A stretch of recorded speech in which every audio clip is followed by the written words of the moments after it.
प्रक्रिया के साथ जोड़ करके आपके उज्जवल भविष्य को आगे बढ़ाने के लिए और आपकी प्रतिभा का लाभ उत्तर प्रदेश के लिए लेने के लिए सरकार पूरी प्रतिबद्धता के साथ कार्य कर रही है, तो सरकार की भी आपसे कुछ अपेक्षाएं जरूर होंगी। अपेक्षा प्रदेश के अंदर एक सकारात्मक माहौल, प्रदेश के नौजवानों को नई दिशा देने के लिए आप सबसे सरकार अपेक्षा रखती है। एक कृतज्ञता का भाव होना चाहिए कि पिछली सरकार बेईमानी और भ्रष्टाचार, वंशवाद और जातिवाद का नग्न तांडव करती थी, आप जैसे नौजवानों को नौकरियों से वंचित करती थी। एक सरकार है बिना भेदभाव की नियुक्ति की प्रक्रिया को आगे बढ़ा करके और ईमानदारी पूर्वक चयन करके आपको आपकी मेरिट के अनुसार नियुक्ति पत्र भी उपलब्ध कराती है। किसी भी स्तर पर आपको सिफारिश की आवश्यकता है ही नहीं। हमारे डिप्टी सीएम को, जो इस विभाग के मंत्री हैं, उनको स्वयं नहीं मालूम है कि किस शिक्षक को किस विद्यालय में जाना है, क्योंकि ऑनलाइन प्रक्रिया है। उस ऑनलाइन प्रक्रिया के माध्यम से आपको ऑप्शन दे दिए गए हैं, आपने ऑप्शन भरे हैं, आपका स्वतः उस प्रक्रिया के साथ जुड़ करके चयन की प्रक्रिया के साथ आप नियुक्ति पत्र आप प्राप्त कर लेंगे। ये एक पारदर्शी व्यवस्था प्रदेश की प्रतिभा और प्रदेश के नौजवानों को आगे बढ़ाने के लिए, जब सरकार इतनी स्वस्थ प्रक्रिया को आगे बढ़ाती है, तो एक स्वस्थ और सकारात्मक माहौल प्रदेश के अंदर बनाने के लिए आपसे भी अपेक्षा करती है। याद रखना, मेहनत और परिश्रम का कोई किसी भी प्रकार का कोई विकल्प नहीं हो सकता। जो परिश्रम करेगा, अपने फील्ड में ईमानदारी पूर्वक कार्य करेगा, उसका परिणाम आता ही है और आना ही चाहिए। और यह संकल्प आप सबका होना चाहिए। आप इंटर कॉलेजेस में जाएंगे, याद रखना, जिन इंटर कॉलेजेस में आप जाएंगे वे इंटर कॉलेजेस ही प्रदेश की जो पीढ़ी आज शासन में या प्रशासन में लीड कर रही है, नेतृत्व दे रही है, ये इन्हीं इंटर कॉलेजेस की देन है। ये कहीं और से नहीं आए हैं, किसी कॉन्वेंट और पब्लिक स्कूल से नहीं आए हैं, ये इन्हीं से आए हैं। और आपको देखना होगा एक उस समय उस कॉलेज और उस संस्था की स्थिति क्या थी कि वह प्रदेश को नेतृत्व देने वाली टीम और फौज खड़ी कर सकती है, और एक अब जब उसके सामने एक अस्तित्व का संकट आया हुआ है, अस्तित्व के संकट से उसे उभारने की आवश्यकता है, एक नया विश्वास भरने की आवश्यकता है। पूरी टीम, शिक्षकों की टीम के अंदर, छात्र छात्राओं के अंदर, विद्यालय परिवार के अंदर, अभिभावकों के अंदर, और उस विश्वास को भरने का पहला काम आपको करना है। ईमानदारी से एक शिक्षक का दायित्व बनता है कि अगर विद्यालय 9 बजे प्रारंभ हो रहा है तो 8:30 बजे अपने विद्यालय में पहुंचे।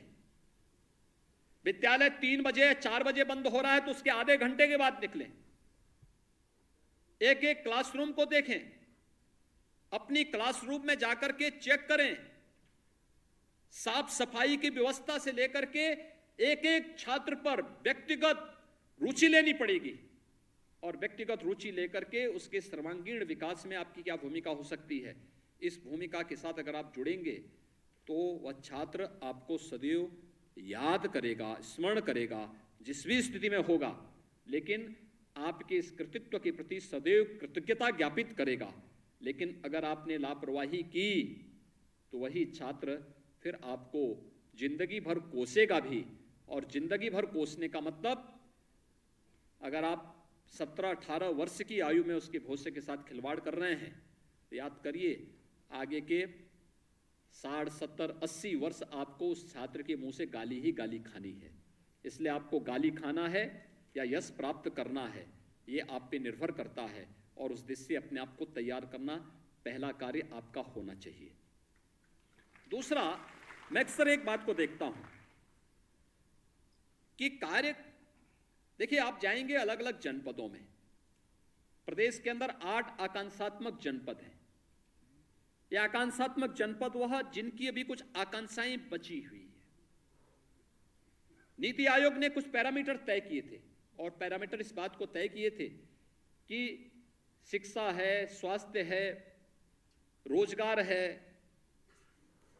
एग्रीकल्चर के फील्ड में, स्किल डेवलपमेंट के फील्ड में या अन्य क्षेत्रों में वह जनपद अन्य जनपदों की तुलना में भी पिछड़े हैं।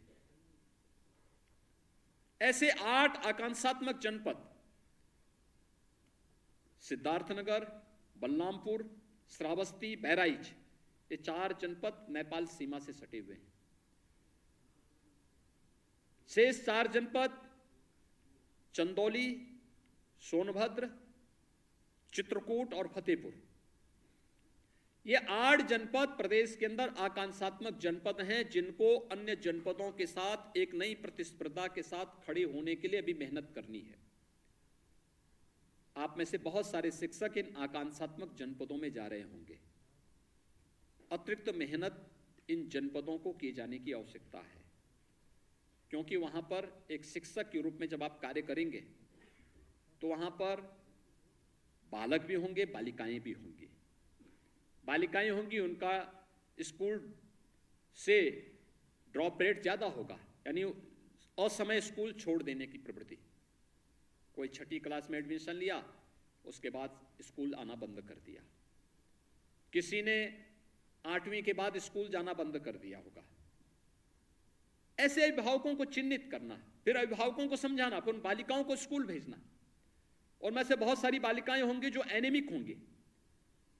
आप बाल विकास और पुष्टाहार विभाग के साथ संवाद बना करके, आंगनबाड़ी केंद्रों के साथ संवाद बना करके, ICDS के साथ संवाद बना करके, डिस्ट्रिक्ट एडमिनिस्ट्रेशन के साथ संवाद बना करके उन बालिकाओं को मिलने वाले पोषाहार से, उनको मिलने वाले उस व्यवस्था के साथ जोड़ करके उस बालिका के स्वास्थ्य के प्रति चिंता कर सकते हैं। विद्यालय की रुचि होनी चाहिए, या फिर क्योंकि अगर वही बालिका आगे आएगी, याद रखना, मातृ मृत्यु दर और शिशु मृत्यु दर को आप फिर नियंत्रित नहीं कर पाएंगे, क्योंकि वह बालिका आज एक आपकी बालिका है, आपकी विद्यार्थी है,